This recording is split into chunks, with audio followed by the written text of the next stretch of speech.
आगामी दिनों जो बीपीएससी के द्वारा टीआरई 4.0 एचएमएसटी या एईडीओ और सीसीई की परीक्षाएं आयोजित होने वाली है, उनके सम्यक तैयारी के लिए मैंने परख टेस्ट सीरीज जो है शुरू किया है। और इस टेस्ट सीरीज के बारे में हम टेस्ट संख्या 1 का जो डिस्कशन डाले थे पिछले दिनों, जिसमें कि टेस्ट संख्या 1 के 11 प्रश्नों को मैंने बताया था, तो उसमें मैं बताया हूं। तो देखिए, वो जो टेस्ट संख्या 1 हुई थी, तो उनके 11 प्रश्नों को पिछले रिकॉर्डिंग में हम लोगों ने डिस्कस किया था, सॉल्व किया था। आज जो है उससे आगे के जो भी प्रश्न है उनको हम लोग क्या करेंगे, सॉल्व करेंगे, समझने का कार्य करेंगे। तो चलिए हम लोग बिना समय गवाए चलते हैं प्रश्नों की तरफ। ठीक है, देखिए क्वेश्चन यहाँ आप लोगों को दिख रहा होगा।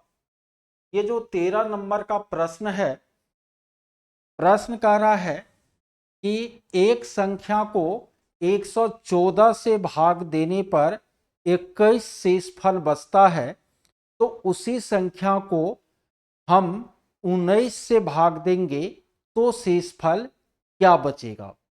जब भी आपको इस तरह का प्रश्न पूछा जाए कि किसी संख्या को x से भाग देने पर y शेष बचता है, तो z से भाग देने पर शेष क्या बचेगा, तो जिससे भाग देने पर जो शेष बचता है ना, उन दोनों को जोड़ देना है।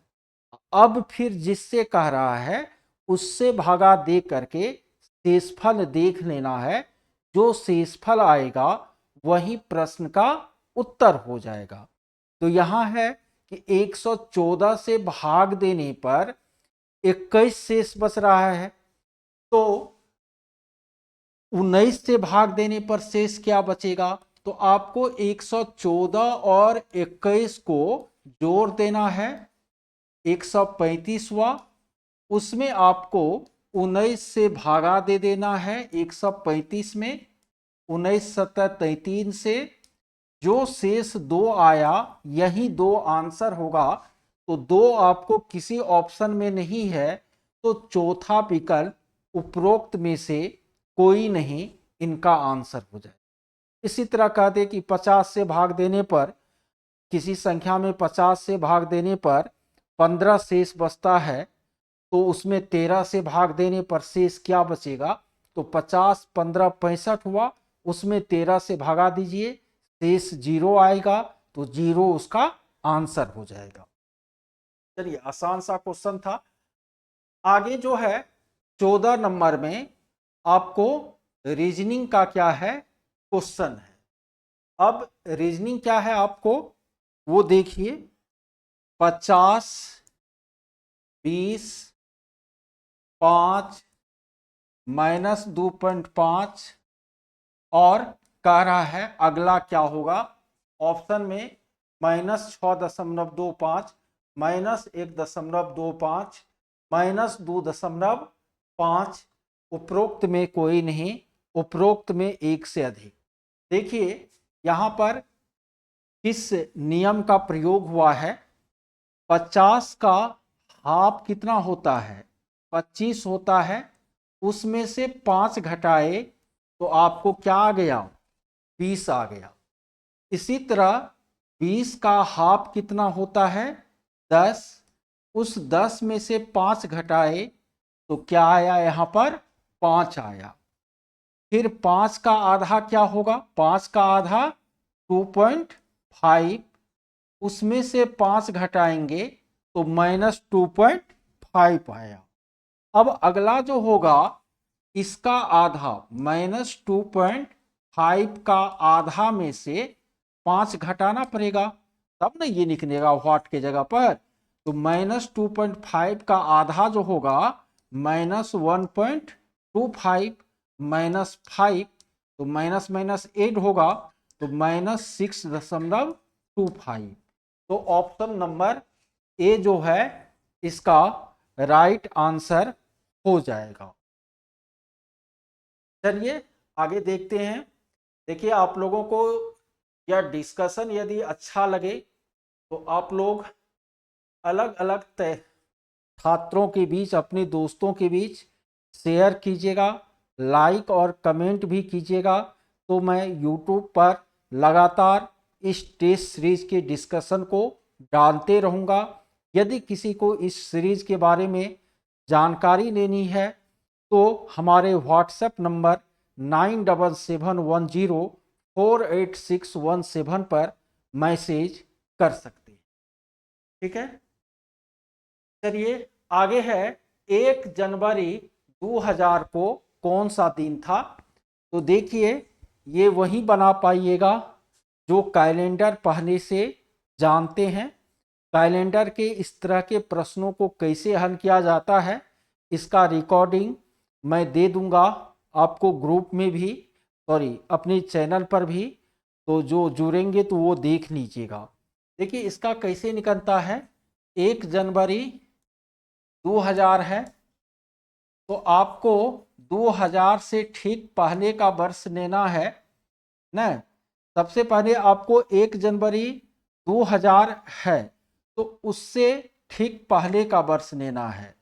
ठीक है, तो वह कौन सा वर्ष होगा, 1999 होगा। 2000 से ठीक पहले का वर्ष 1999। ये आपको 1900 प्लस 99 जो पढ़े उसको पता होगा कि 1900 में अतिरिक्त दिन कितना होता है। तो 1600 में 0 होता है, फिर 100 में 5, 200 में आपको कितना 3, 5 तिया 15, 300 में 1, तो 1900 में अतिरिक्त दिन 1 होगा। और 99 में आपको 24 लीप ईयर, 24 घटा देंगे 75 समान ईयर। इसमें जो है 75 गुना 1 75, 24 गुना 2 48, दोनों को जोड़िएगा तो कितना हो जाएगा आपको 8 5 13 का 3, 7 4 11, 123। तो अतिरिक्त दिन 7 से भागा दीजिएगा, 7 का 7, 5 पोतरा 3, 7 7 49, अतिरिक्त दिन 4 दिन बच जाएगा। ये 4 दिन, ये 1 दिन।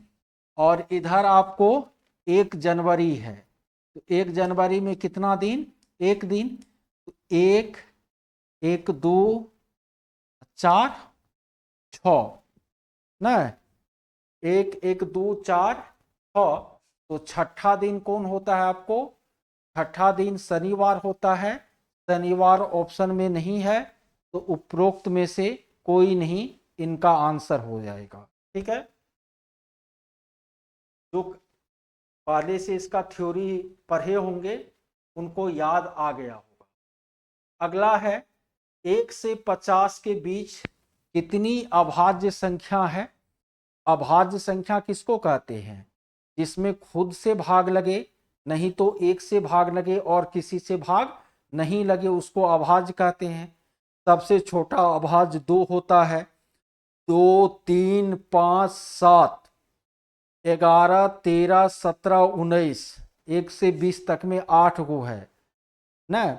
19 के बाद 23 और 29, 8 2 10 गो हो गया। 31 और 37, 10 2 12 गो हो गया। 41 और 43 और 47, तो 12 3 कितना हो गया, 15 गो हो गया ना। तो ये 15 जो है इनका क्या हो जाएगा, आंसर हो जाएगा। 1 से 50 तक में अभाज्य संख्या कितनी है, 15 को। चलिए आगे देखते हम लोग। आगे है किस घाटी से मानसरोवर यात्रा शुरू होती है।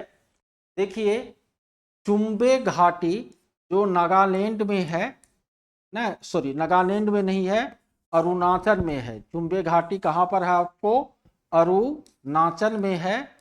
यहाँ से आपको मानसरोवर यात्रा शुरू होती है। इस घाटी से, चुम्बे घाटी से। अगला प्रश्न हम लोग देख लेते हैं क्या है। अगला है उन दो राज्यों का नाम बताए जिनसे आपको तीन तीन देशों की क्या लगती है, सीमा लगती है। आपको याद रखना है, जो मानचित्र पढ़े हैं अभी पढ़ रहे हैं उनको याद होगा कि अरुणाचल से आपको 3 गो देश का सीमा लगता है। सिक्किम का, सॉरी सिक्किम तो राज्य हो गया, अरुणाचल से किसका किसका सीमा लगता है, तो चीन का लगता है, म्यांमार का लगता है, चीन, म्यांमार और भूटान का सीमा लगता है। अरुणाचल से आपको इन 3 देशों की सीमाएं लगती है। और सिक्किम से आपको, सिक्किम से चीन, भूटान, नेपाल, इन तीनों देशों की क्या लगती है, सीमा लगती है। तो ये अरुणाचल और सिक्किम दो ऐसे देश हैं, राज्य हैं भारत के, जिनसे आपको तीन तीन देशों की क्या लगती है, सीमाएं लगती है। त्रिपुरा जो है भारत का ऐसा राज्य है जो 3 तरफ से बांग्लादेश से घिरा है।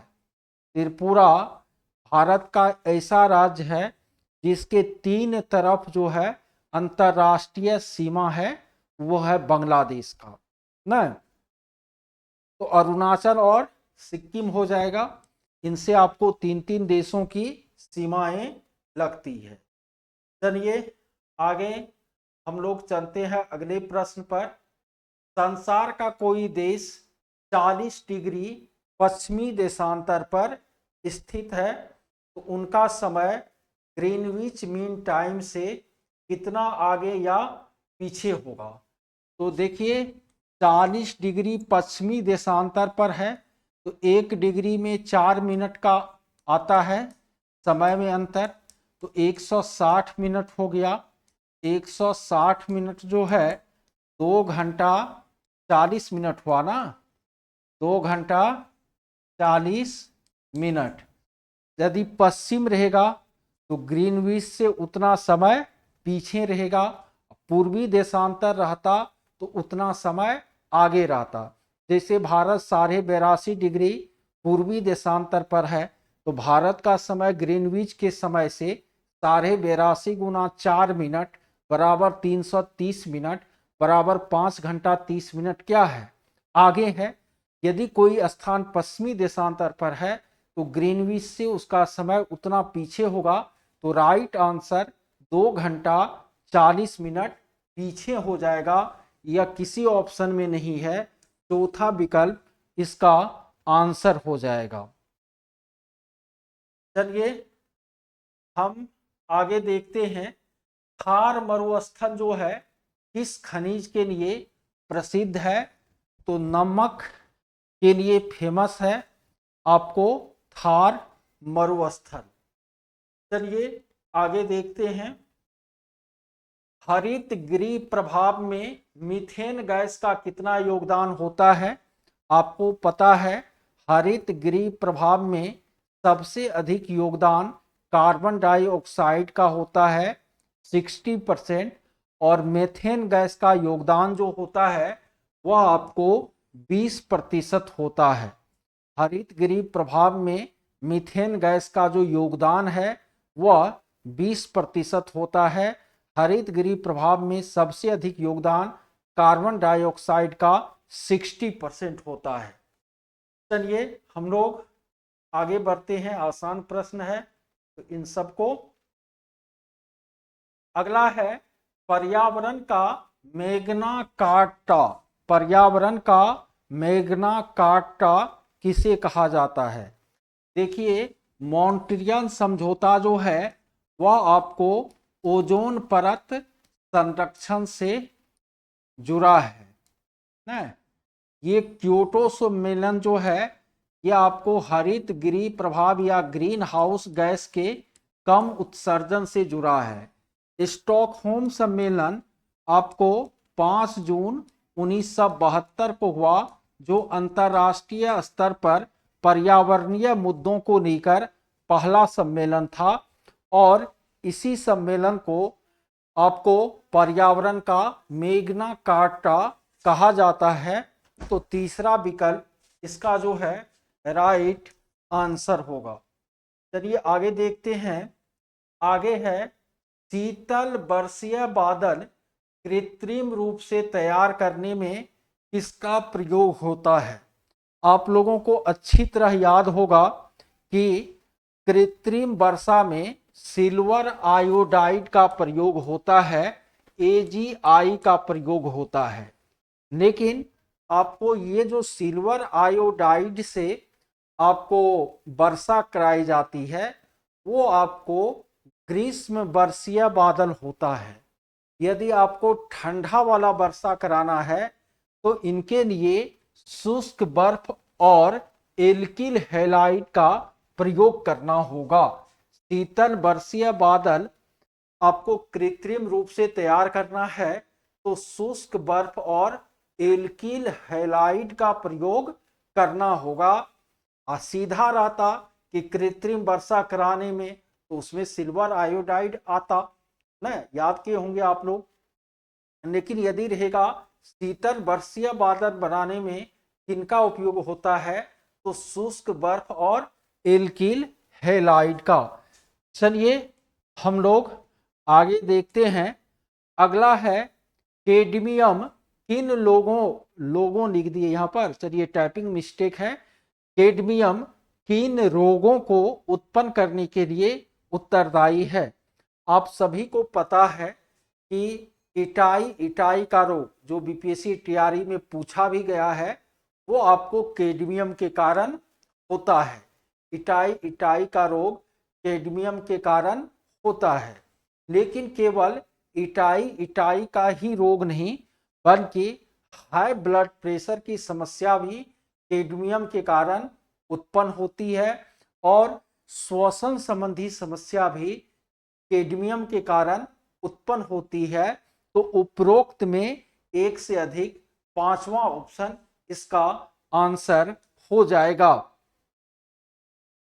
अगला है नाभिकीय रिएक्टर में नियंत्रक क्षर। देखिए नाभिकीय रिएक्टर में एक होता है मंदक, एक होता है नियंत्रक क्षर। नियंत्रक क्षर जो है न्यूट्रॉन की गति को मंद करने का काम करता है और जो मंदक है न मंदक मंद करने का काम करता है, नियंत्रक क्षर जो है कंट्रोलिंग का काम करता है। तो नियंत्रक क्षर के रूप में बोरोन या कैडमियम का प्रयोग किया जाता है। अभी जो नूर बेस जो आपको एयर बेस था पंजाब का, वह किरानाहीन सुनते होंगे समाचार पत्र में, समाचार में न कि मिस्र से जो है बोरोन मंगाया। तो बोरोन जो है वो आपको नियंत्रक क्षर के रूप में नाभिकीय रिएक्टर में प्रयोग में लाई जाती है और मंदक के रूप में या तो भारी जन का या ग्रेफाइट का इस्तेमाल किया जाता है और यूरेनियम का तो नाभिकीय रिएक्टर में ईंधन के रूप में इस्तेमाल किया जाता है। अगला है हेबर विधि से अमोनिया के उत्पादन में नाइट्रोजन और हाइड्रोजन का अभिकारक के रूप में किस अनुपात में प्रयोग होता है। देखिए नाइट्रोजन और हाइड्रोजन से हेबर विधि द्वारा जब अमोनिया गैस तैयार की जाती है तो इसमें हाइड्रोजन के 3 अणु नाइट्रोजन के 1 अणु के साथ मिलकर अमोनिया के 2 अणु का निर्माण करते हैं। तो नाइट्रोजन और हाइड्रोजन का जो अनुपात होगा वह 1:3 होगा। हेबर विधि से न अमोनिया के उत्पादन में नाइट्रोजन और हाइड्रोजन को 1:3 में मिश्रित किया जाता है। अगला क्वेश्चन हम लोग देखते हैं गैल्वेनोमीटर। ठीक है, गैल्वेनोमीटर देखिए आप लोग को जानना चाहिए। एक होता है ए मीटर या आ मीटर, एक होता है वोल्ट मीटर, एक होता है गैल्वेनोमीटर। ठीक है, ये तीन चीजें होती है। ए मीटर जो है, आर मीटर, ये केवल आपको विद्युत धारा के परिमाण को मापता है। विद्युत धारा का परिमाण कौन मापता है? ए मीटर। जो वोल्ट मीटर है वो आपको परिपथ के विभवांतर को मापने का काम करता है। और जो गैल्वेनोमीटर होता है वह तीन काम करता है। वह बताता है कि परिपथ में विद्युत धारा की उपस्थिति है या नहीं है। फिर वह यह भी बताता है कि विद्युत धारा किस दिशा में बह रही है, और यह भी बताता है कि विद्युत धारा जो बह रही है उसका परिमाण कितना है। ये तीनों बातें बताता है गैल्वेनोमीटर। यानी विद्युत धारा का परिमाण भी, विद्युत धारा के बहाव की दिशा भी, और विद्युत धारा के उपस्थिति का संकेत भी वह देता है। तो ये गैल्वेनोमीटर का काम है। ए मीटर केवल विद्युत धारा के परिमाण को मापेगा, वोल्ट मीटर विभवांतर को मापेगा। तो गैल्वेनोमीटर ये तीनों काम करता है। तो उपरोक्त में एक से अधिक जो है इनका आंसर हो जाएगा। चलिए आगे हम लोग देखते हैं कि अगला क्वेश्चन क्या है। अगला क्वेश्चन है पेरिस्कोप। पेरिस्कोप को परिदर्शी भी कहते हैं। और पेरिस्कोप का उपयोग कहाँ होता है? बंकर सब जो बनाया जाता है युद्ध क्षेत्र में छिपने के लिए या छिपकर वार करने के लिए, तो उसमें आपको पेरिस्कोप का प्रयोग होता है। और पेरिस्कोप में आपको समतल दर्पण का यूज होता है। और जिस समतल दर्पण का यूज होता है वह 45 डिग्री के एंगल पर अरेंज होते हैं ना। पेरिस्कोप में जिस समतल दर्पण का यूज होता है वह आपको 45 डिग्री के एंगल पर अरेंज होते हैं। एक बहुरूपदर्शी होता है केलिडोस्कोप, उसमें भी समतल दर्पण का प्रयोग होता है और उसमें आपको 60 डिग्री के कोण पर वो व्यवस्थित होता है। लेकिन पेरिस्कोप में 45 डिग्री के कोण पर यह व्यवस्थित होता है। अगला प्रश्न है निम्नलिखित में कौन सा तत्व पौधों के विकास हेतु बहुत ही जरूरी है? Sodium, lithium, magnesium. तो मैग्नीशियम, क्योंकि पौधा में जो क्लोरोफिल होता है उसमें आपको मैग्नीशियम की उपस्थिति होती है। तो पौधों को वृद्धि करना है, विकास करना है, तो उनको मैग्नीशियम हर हाल में चाहिए ना। तो इसलिए इनका उत्तर क्या हो जाएगा? मैग्नीशियम हो जाएगा। अगला क्वेश्चन है निम्नलिखित में कौन जैव निम्नीकरणीय है? जैव निम्नीकरणीय किसको कहते हैं? जो सूक्ष्म जैव निम्नीकरणीय नहीं है, तो जो सूक्ष्म जीवों की सहायता से आसानी से नहीं सड़ता कलता वह जैव निम्नीकरणीय नहीं होता। डीडीटी, पॉलीथीन ये सब अजैव निम्नीकरणीय है। तो उपरोक्त में एक से अधिक इनका आंसर हो जाएगा। चलिए 31वें प्रश्न की तरफ चलते हैं। कह रहा है त्रिविमीय चित्र दिखाना क्या कहलाता है? तो इसको होलोग्राफी कहते हैं। 3 डायमेंशनल फिगर दिखाना क्या कहलाता है? होलोग्राफी कहलाता है। अगला है कि गर्मी के दिनों में लोलक घड़ी क्यों सुस्त होती है? इनका कारण है कि लोलक की लंबाई जो है वह बढ़ जाती है, इसीलिए उनका वह जो है आपको सुस्त हो जाती है।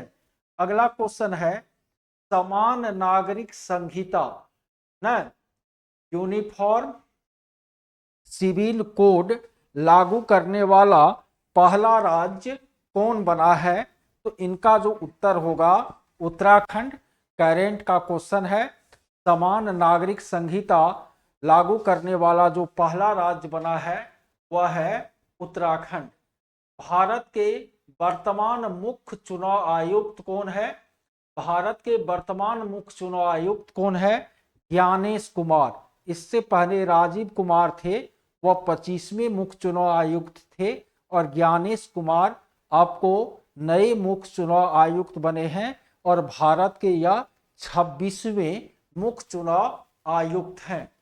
अगला है आर्थिक सर्वेक्षण 2024-25 के अनुसार शहरी क्षेत्रों में कितने प्रधानमंत्री आवास योजना के तहत भवनों का निर्माण हुआ है?